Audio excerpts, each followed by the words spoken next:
Hello friend, સ્વાગત છે તમારું મારી ગુજરાતી રસોઈ ટિપ્સ ચેનલમાં। આજે આપણે બનાવીશું ફક્ત 2 ચમચી તેલમાં બની જતો હેલ્ધી અને ટેસ્ટી નાસ્તો। તો ચલો આપણે બનાવવાનું શરૂ કરીએ।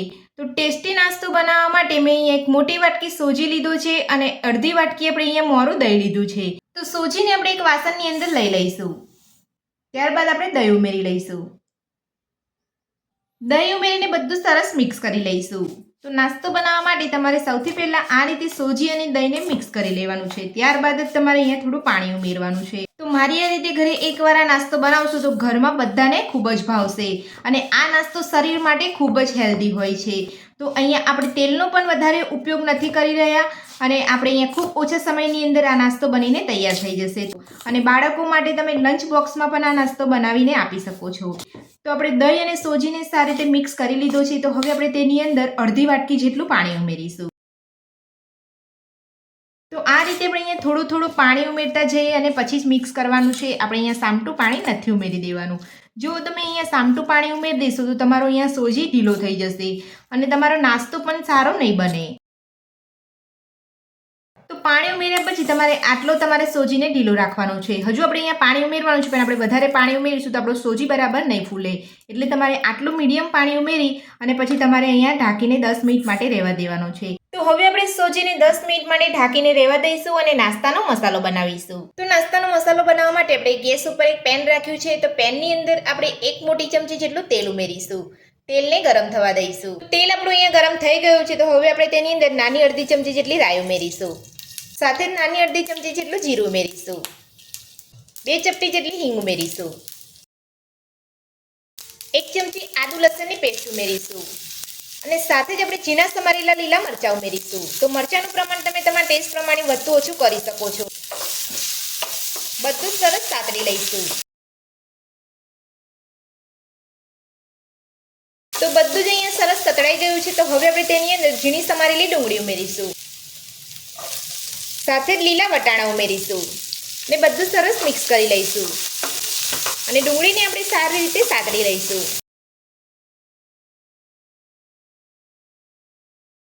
તો ડુંગળી આપણે અહીંયા સરસ સતળાઈ ગઈ છે। તો હવે આપણે તેની અંદર મેં અહીંયા 2 બાફેલા બટાકાને મેશ કરીને રાખ્યા હતા તે ઉમેરી લઈશું। તો તમારે અહીંયા જે રીતે નાસ્તો બનાવવાનો હોય એ રીતે તમારે અહીંયા મસાલાની ક્વોન્ટિટી રાખવાની છે। તો બટાકા ઉમેરી લીધા પછી હવે આપણે તેની અંદર અડધી ચમચી જેટલો આમચૂર પાવડર ઉમેરીશું। તમારી પાસે આમચૂર પાવડર ના હોય તો તમે અહીંયા લીંબુનો રસ પણ લઈ શકો છો। 1 ચમચી કાશ્મીરી લાલ મરચું ઉમેરીશું। નાની અડધી ચમચી હળદર પાવડર ઉમેરીશું। સાથે નાની અડધી ચમચી ધાણા જીરું પાવડર ઉમેરીશું। 2 ચપટી જેટલો ગરમ મસાલો ઉમેરીશું। સ્વાદ પ્રમાણે મીઠું ઉમેરીશું।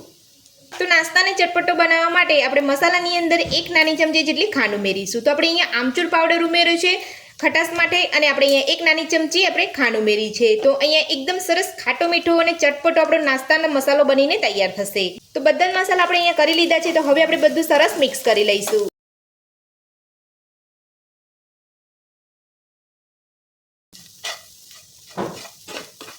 તો આ રીતે તમે નાસ્તાનો મસાલો બનાવશો ને તો તમારો નાસ્તો એકદમ સુપર ટેસ્ટી બનીને તૈયાર થશે અને ઘરમાં બધા જ વખાણ કરશે। તો બધું જ આપણે અહીંયા સરસ મિક્સ કરી લીધું છે। તો હવે આપણે તેની અંદર ઝીણા સમારેલા ધાણા ઉમેરીશું। ધાણા ઉમેરીને બધું સરસ મિક્સ કરી લઈશું। તો ટેસ્ટી અને ચટપટો આપણો નાસ્તાનો મસાલો બનીને તૈયાર છે। તો હવે આપણે તેને એક વાસણની અંદર કાઢી લઈશું અને થોડો ઠંડો થવા દઈશું। તો નાસ્તાના ખીરાને ઢાંકી અહીંયા 10 મિનિટ જેટલો સમય થઈ ગયો છે। તો હવે આપણે ચેક કરી લઈશું। તો આપણો સોજી અહીંયા એકદમ સરસ અહીંયા ફૂલી ગયો છે અને તમે જોઈ શકો છો। તો આ રીતનો આપણે અહીંયા સોજી ફૂલે ત્યાં સુધી 10 મિનિટ માટે રાખવાનું છે। તો હવે આપણે તેની અંદર થોડું થોડું પાણી ઉમેરતા જઈએ અને આપણે અહીંયા મીડિયમ ખીરું બનાવી લઈશું। તો આ જ રીતે તમારે અહીંયા 10 મિનિટ ઢાંક્યા પછી તમારે બીજું પાણી ઉમેરવાનું છે। એકદમ તમારે સામટું પાણી નથી ઉમેરવાનું।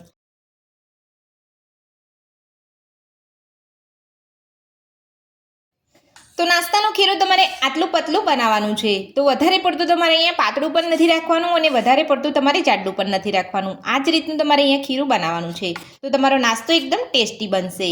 તો હવે આપણે તેની અંદર સ્વાદ પ્રમાણે મીઠું ઉમેરીશું।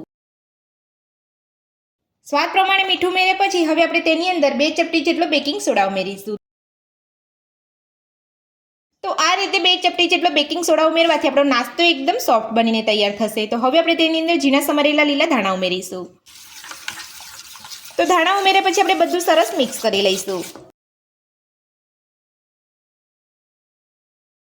તો બધું જ આપણે અહીંયા સરસ મિક્સ કરી લીધું છે. તો હવે આપણે ખીરામાંથી નાસ્તો બનાવીશું.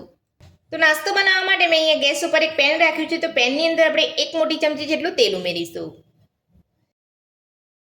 તો પેનની અંદર તેલ ઉમેર્યા પછી આ રીતે પેનની અંદર તમારે તેલ આ રીતે લગાવી લેવાનું છે. તો આપણો નાસ્તો અહીંયા પેનની અંદર ચોટે નહીં અને એકદમ સરસ રીતે કૂક થઈ જાય.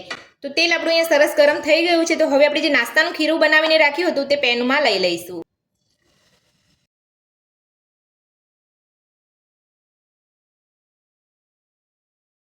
તો આ રીતે તમારે નાસ્તાનું ખીરુંને થોડું ફેલાવી લેવાનું છે પેનની અંદર. તો નાસ્તાના ખીરાને આપણે પેનની અંદર ફેલાવી લીધું છે. તો હવે આપણે તેને ફક્ત 1 મિનિટ માટે ઢાંકીને રહેવા દઈશું. તો 1 મિનિટ જેટલો સમય થઈ ગયો છે. તો હવે આપણે ચેક કરી લઈશું. તો આ રીતે તમારે ખીરું લીધા પછી 1 મિનિટ માટે ઢાંકી દેવાનું છે. તો હવે આપણે ખીરા ઉપર નાસ્તાનો જે મસાલો બનાવીને રાખ્યો છે તે લઈ લઈશું. તો આ રીતે તમારે ખીરાની ઉપર મસાલો લગાવી લેવાનો છે. તો નાસ્તાનો મસાલો આપણે અહીંયા લગાવી લીધો છે. તો હવે આપણે તેની ઉપર ખીરું લગાવીશું.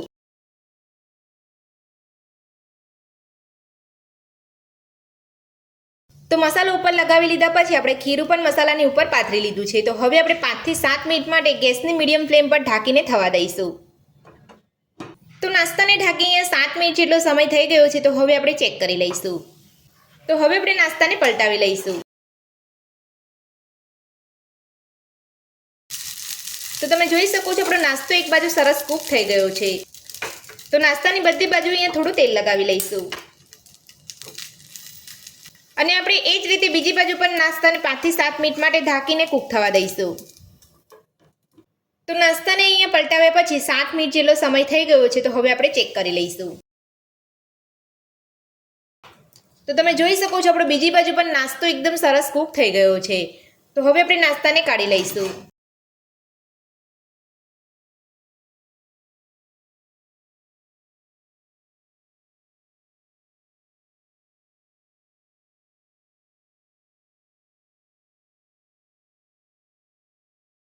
તો નાસ્તો બનાવી લીધા પછી તમારે નાસ્તાને આ રીતે કટ કરી લેવાનું છે.